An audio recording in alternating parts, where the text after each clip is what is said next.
Kinumpirma ng Department of Justice na kanilang ibinalik na sa Office of the Ombudsman ang 3 malversation case laban kay Senator Joel Villanueva. Ayon mismo kay Justice Spokesperson Attorney Polo Martinez, naipasa na sa Tanod Bayan ang naturang mga reklamong may kinalaman sa maanumalyang flood control project sa Bulacan.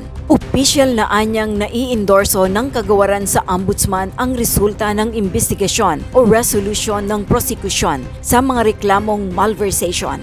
Ibinahagi ng tagapagsalita na nasa Tanod Bayan na ang desisyon kung anong hakbang gagawin sa resolusyong ipinasa ng Department of Justice. Magsasagawa pa raw ito ng pagsusuri sa naging findings ng Justice Prosecutors upang mag-issue ng sariling review resolution sa kaso.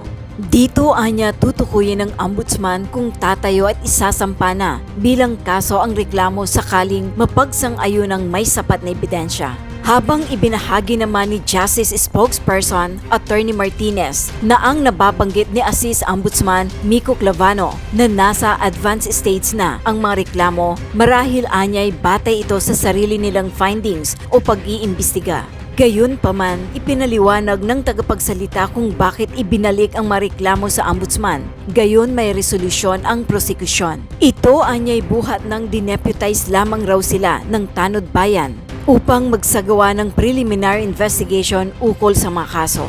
Hindi raw saklaw dito ang paghahaing direkta ng kaso sa korte sapagkat Ombudsman na ang may jurisdiksyon sa reklamo laban sa senador. Ng Revilla Camp regarding dun sa hindi pagsama dun sa additional respondents. So alam po natin, nag-file na motion to include additional respondents ng Revilla ang prosecution in the Revilla case covering plunder. The panel of prosecutors granted this motion at kasama na po yung 4 na additional respondents. And so Senator Revilla was given until March 30 to file his counter affidavit to controvert the allegations in these counter affidavits filed by the additional respondents. Okay? So, but besides that, let's just do a rundown on the cases regarding flood control. Alam po natin na itong mga flood control cases came in 3 batches.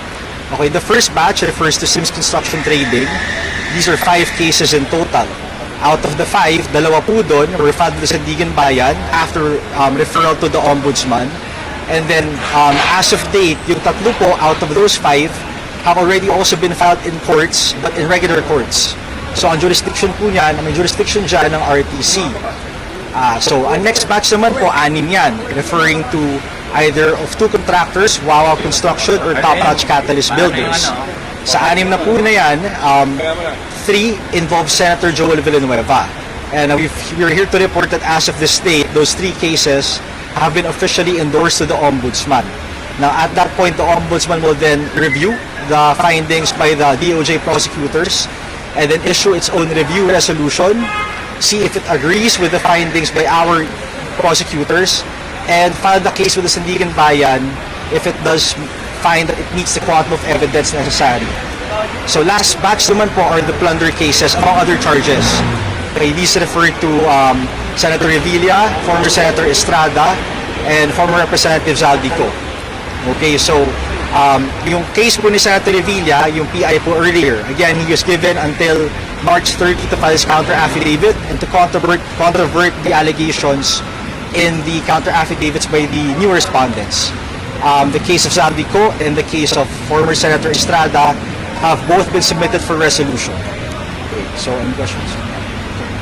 Kanina, so yung pag-approve sa additional respondents, maybe hindi pa rin namin malaman na reasons bakit in-approve yung nakatanan. What do you know po, sir? What has been said? Bakit in-approve? Kailangan ba talaga yung additional respondents? Opo, well, of course, we want an orderly administration of justice. We want to ferret out the truth. So the findings by the prosecutors was, okay, itong affidavits na to are worth looking into. Tinanggap sila. And so in order to really see if all these pieces of evidence merit the finding of prima facie evidence with reasonable certainty of conviction, then file siya in court. Siyempre, kailangan po gathered lahat ng evidence eh. And so upon the the assessment by the prosecutors, pinasok nila yan. May laman siya. So, basically, sir, denied yung motion ng Revilla Camp na pigilan yung pagpasok. Denied po ang opposition ng Revilla Camp. The motion was from the NBI. Sir, regarding what you mentioned earlier, yung about kay Villanueva, na-mention na rin kasi sir ni Assistant Ombudsman Clavano na nasa advanced stage na ito. Ibig sabihin ba sir, yung complaint niya na nakafile dito, what happened na? Or ombudsman na ba yung clearly mag-handle nun? Opo, yeah. So the complaints filed by the NBI here, referring to, again, either Wawa or Top Notch Construction involving Senator Joel Villanueva, it's been forwarded to the Ombudsman. As to what the advanced stage may mean, the Assistant Ombudsman Clavano, well, ano yan, that goes into their own findings with the Office of the Ombudsman. Ano pong dahilan? Bakit na-forward na sa kanila? Hindi na po sa DOJ mag-proceed yung complaint? Yung kaso po na to, because they involve an official with a salary grade of 27 or higher, Ombudsman po talaga may jurisdiction. Why? Because under the law, all cases, all officials falling under the jurisdiction of Sandigan Bayan will have to be investigated and prosecuted eventually by the Ombudsman, by the Office of the Ombudsman. So sinimulan lang po dito yung investigation because alam po natin na deputized ang DOJ prosecutors by the Office of the Ombudsman pursuant sa Memorandum of Agreement ng Ombudsman and DOJ. Pero at the end of the day, kailangan po i-transmit, i-endorse itong mga cases na to sa Office of the Ombudsman para po sila ang magkasarili nilang assessment kung talagang worth filing in court. So most likely sir, sila na yung magpa-file nito sa sabigan? Sila po talaga. Hindi na po most likely, with full certainty sila po mag-file. Ilang flood control projects. Multiple po. I cannot say for certain the exact figure, but we know that plunder kasi, of course, it's a grave crime. It covers a combination of series of overt acts where the acquisition of ill-gotten wealth amounted to at least 50 million. So, ang plunder complaints po necessarily, hindi lang po yan isang project or isang project ID. It's not confined to one project. It's multiple projects, but what we can say is they're all located in Bulacan. Mga kabunyog, ayon sa ombudsman, nasa advanced stage na. Lalabas na ang desisyon sa kaso ni Villanueva, mga kabunyog. Ayon mismo yan kay Assistant Ombudsman Miko Clavano. Nasa advanced stage na daw. Ang ibig sabihin ng advanced stage, tapos na ito sa DOJ. Ano na ito? Kumbaga wala na ito sa investigation stage. Kapag sinabing advanced stage, alam naman natin ang dinadaan ng proseso ng mga kaso, mga kabunyog. Ang dinadaan ng proseso ng mga kaso, ang una muna niyan, kumbaga lumilitaw muna yung issue. Saan lumilitaw yan? Usually, halimbawa sa Senate o kaya sa House, yung mga investigation in aid of legislation. At yan nga unang lumitaw yung issue ni Villanueva. Naungkat doon sa hearing sa Blue Ribbon na sangkot itong si Villanueva. Yan yung investigation in aid of legislation. Pagkatapos niyan, pinasa yan sa ICI para magsagawa pa ng further investigation. Ginawa din yan ng NBI ay ng ICI. Ngayon, ang ginawang rekomendasyon ng ICI, kasuhan itong si Villanueva. Ngayon, pag sinabi mong kasing kasuhan, dadaan na yan sa itinatawag na PI, Preliminary Investigation. Iba yung investigation and aid of legislation kasi ang investigation na yon hindi tungkol sa kaso. Ang ICI din, hindi rin pwedeng magkaso ang ICI kasi wala siyang prosecutorial powers. Pwede lang siyang mag-recommend. Yan yung ginawa ng ICI at sa kanong Blue Ribbon. Nirecommend ngayon sa DOJ na magsagawa ito ng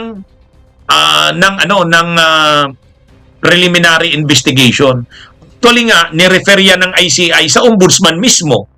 Ang ombudsman naman, dahil tambak na ang trabaho, sa halip na sila ang gumawa ng preliminary investigation, dineputize ng ombudsman ang DOJ. Parang kayo na ang magsagawa ng preliminary investigation. Yun naman ang ginawa ng DOJ. Nagsagawa ang DOJ ng preliminary investigation. Tapos na yun. Tapos na yung preliminary investigation. Nag-submit na ng counter affidavits itong si Villanueva at ano na rin siya, nag-attend na siya sa mga hearings kaya hindi na masasabing hindi siya binigyan ng due process. Tapos na, nakapag-submit na siya, in-evaluate na ngayon ng DOJ, mayroon na silang recommendation sa ombudsman. Ngayon, ang ombudsman naman, pag-aaralan na ngayon kung mayroon bang reasonable certainty of conviction at prima facie evidence. Pag nagsabi ang ombudsman mayroon, ikakaso na ito, isasampa na yung kaso sa Sandigan Bayan. Kapag naisampa na yan sa Sandigan Bayan, mag-i-issue na ng warrant of arrest, katulad ng kay Bong Revilla. Kaya, pag sinabi ng ombudsman, kasi ang sabi ng ombudsman nasa advanced stage na, ibig sabihin, tapos na sa DOJ, tapos na, yung preliminary investigation ay tapos na. Nabigyan na ng pagkakataon si Villanueva na sumagot, nag-submit na siya ng counter affidavits niya, na-evaluate na ito ng DOJ, malamang may recommendation na ang DOJ, at ombudsman ngayon ang magdi-decide. Kasi ultimately talaga, sa huli talaga, ang may power na magdi-decide kung talaga bang isasampa ang kaso at anong kaso ang isasampa, ombudsman yan. Kahit pa DOJ ang nagsagawa ng preliminary investigation, ang may power na mag-decide kung talagang kakasuhan ang isang opisyal ng gobyerno ay ang ombudsman pa rin. Kumbaga, pinasa lang ng ombudsman sa DOJ yung preliminary investigation para hindi nakakayanin ng ombudsman sa dami ng mga iniimbestigahang kaso, tambak-tambak, dineputize na ang DOJ. Kasi may trabaho naman talaga ang DOJ na mag-prosecute. Kaya lang, pag natinga kasi sa ganyang mga kaso, mga accountability of public officers na mga cases, ano yan ombudsman talaga yan. Pero, pwedeng mag-deputize ang ombudsman. Sino mang ahensya pwede niyang i-deputize. Pwede niyang i-deputize yung NBI na magsagawa ng investigation. Pwede niyang i-deputize ang DOJ magsagawa ng preliminary investigation. At yan nga yung ginawa ngayon. So, anyway, sinabi na ng ombudsman, nasa advanced stage na, lalabas na ang desisyon sa kaso ni Villanueva. So, actually, matagal na nating hinihintay yan. Kasi noon pa dapat December yan, di ba? Sabi ni Ombudsman Boying Rimulya na yun, bago magpasko, makukulong yung mga yan. Isa yan si Villanueva sa pinapangalanan. Kaya lang, napatagal, napahaba, binigyan daw kasi ng due process. Anyway, sana, sa kabila ng napatagal na yan, sana, para hindi na madagdagan ang galit at pagkadismaya ng taong bayan, ay totohanan ng mangyari ito na makasuhan na nga itong si Villanueva. Kaya abangan natin mga kabunyog, mga kababayan. Kasi ang sabi ng ombudsman, nasa advanced stage na ang kaso ni Villanueva. So, baka sa susunod ng mga araw, makakita na tayo na si Villanueva ay makakasuhan, Sandigan Bayan. Ang Sandigan Bayan naman, tulad ng nakita natin, pag naisampa ang kaso sa ombudsman, ay sa Sandigan Bayan, mismong araw na naisampa yung kaso, matapos lang maraffle, kaagad-agad naglalabas ng warrant of arrest. Nakita natin yan kay Bong Revilla. Final yung kaso Friday. Pag Monday, niraffle kaagad ng Sandigan Bayan kung kaninong division mapupunta. Pagkatapos, nung pagkaraffle, nung hapon mismo, may warrant of arrest na. Yan.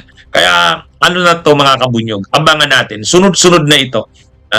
Marami na namang makakasuhan sa susunod na mga araw, makukulong. At sana nga, ito na yung mga big fish na sinasabi. Kasi parang nawawala na ang tiwala ng taong bayan. Matapos kay Bong Revilla at kay Diskaya, wala nang nasunod pero ngayon, nabubuhay na naman uli, napag-uusapan na naman uli, katulad nito, sabi ni Assistant Ombudsman Miko Clavano, nasa advanced stage na ang kaso ni Villanueva at posibleng ilabas na. Ay mga kabunyog, mga kababayan, ang mga Revilla parang grabe ang hinanakit. May isang programa, nagrally itong mga supporters ng Revilla at nagsalita sila ni Revilla sa kayong mga anak ni Bong Revilla na si Jolo,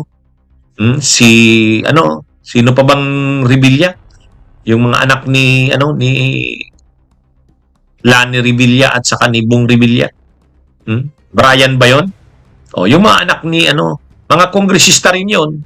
Kongresista ng Agimat Party List, kongresista ng isang distrito ng Cavite. O ngayon, nagprograma sila yung mga supporters kasi gusto nilang kita ang suporta sa kay Bong Revilla na nakakulong.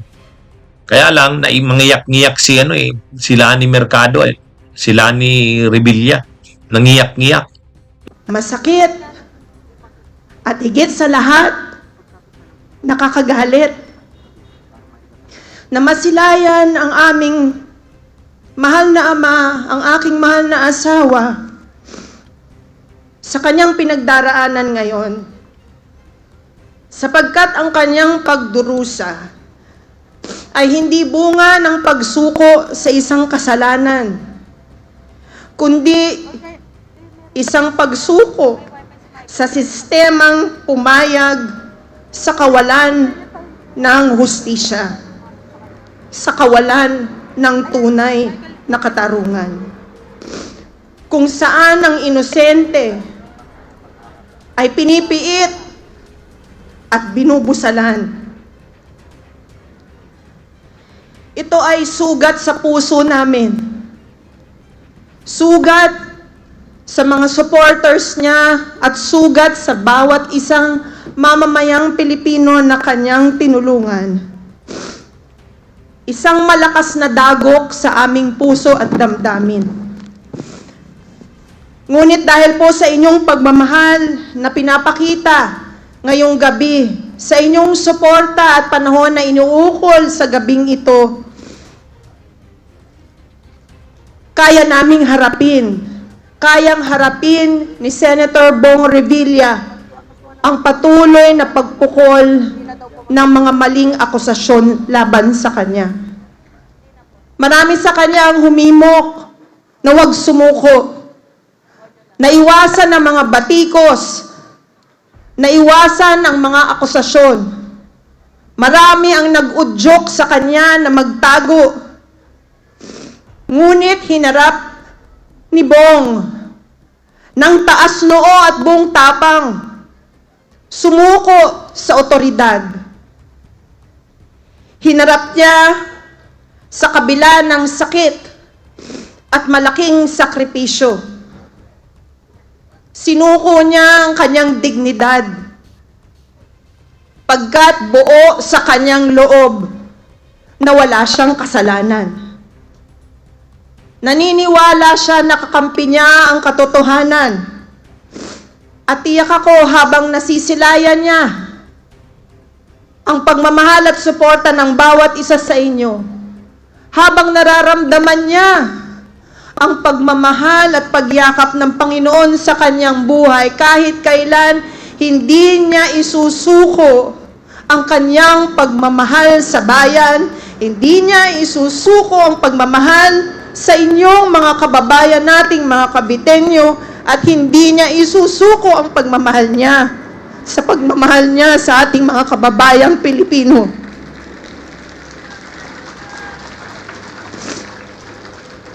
There is no greater power than prayer. At yan ang ipinamalas natin ngayong gabi. Ang sama-samang panalangin ng iba't ibang mga religious sectors.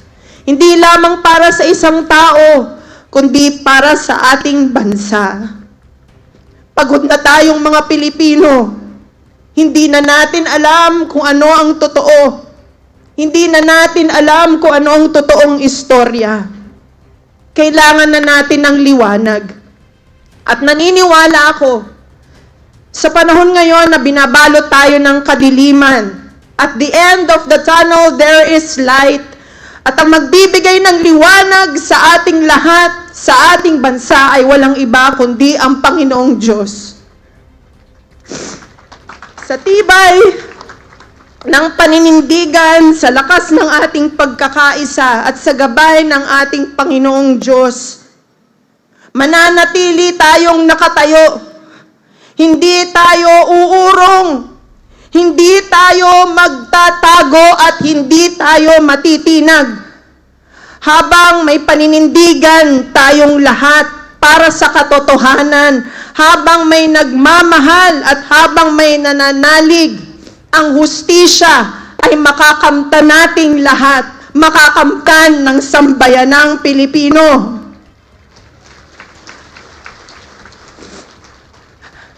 At sa araw na iyon, hindi lamang isang tao ang magtatagumpay, kundi ang buong bansa.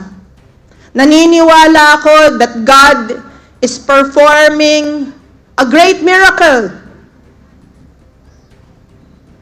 Maraming masisiwalat at kailangan masiwalat ang katotohanan at hindi kasinungalingan.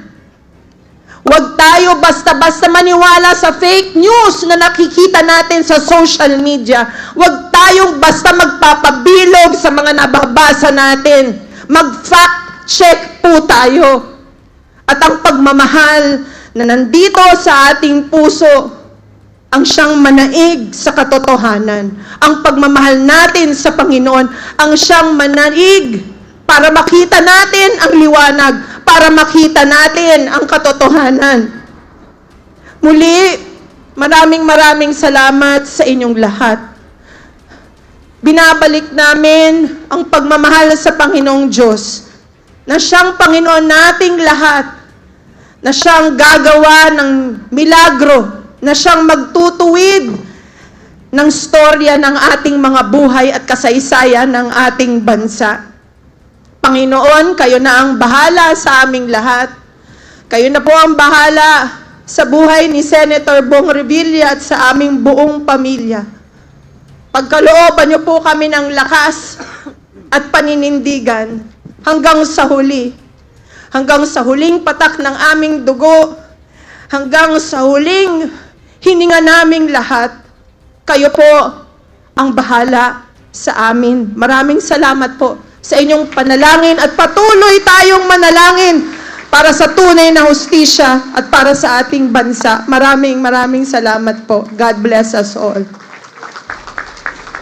Pero sa totoo lang, mapapansin mo, hindi lang nila masabi, pero ang hinanakit nila, bakit si Bong Revilla lang ang nakukulong? Ang daming pinapangalanan ng mga senador at kongresista ang nakulong at mabilis na nakulong si Bong Revilla. Nasaan na sila Jinggoy, sila Chis Escudero, Joel Villanueva? Bakit wala pa rin kaso at hindi pa rin nakukulong? Ang mahirap niyan, kung hindi na makukulong sila Jinggoy, sila Joel Villanueva at si Chis, parang si Bong Revilla lang ang makukulong. Parang sacrificial love, Para lang ipakita na may accomplishment sa kampanya sa anti-corruption, ayan, kinulong si Bong Revilla. Pagamat malamang din talaga, sangkot siya. Kaya lang, dapat sana kasi makasuhan na rin at makulong na rin sila Villanueva, Jinggoy Estrada, Chis Escudero, at yung mga kongresistang contractors. Kasi, siyempre, masama ang loob nila ni Revilla kasi, bakit si Bong Revilla lang? Bakit yung asawa niya lang ang nakulong?